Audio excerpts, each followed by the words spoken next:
শুধুমাত্র এই দোয়াটি একবার পড়েন, আল্লাহ তাআলা আপনার 90 বছরের গুনাহ মাফ করে দেবেন ইনশাআল্লাহ।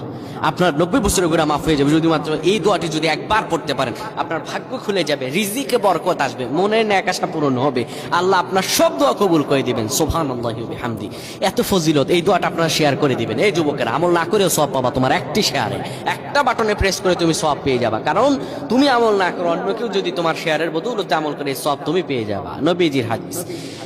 আমার ভাইয়েরা, আল্লাহর কাছে দোয়া করা, আল্লাহর কাছে দোয়া চাওয়া, এটি হলো মুমিনদের কাজ। আমার আল্লাহ বান্দাকে বলেন, বান্দারে উদউনি আস্তাজিব লাকুম, আমার কাছে চাও, আমার কাছে চাইলে আমি আল্লাহ তোমাকে দিয়ে দিব।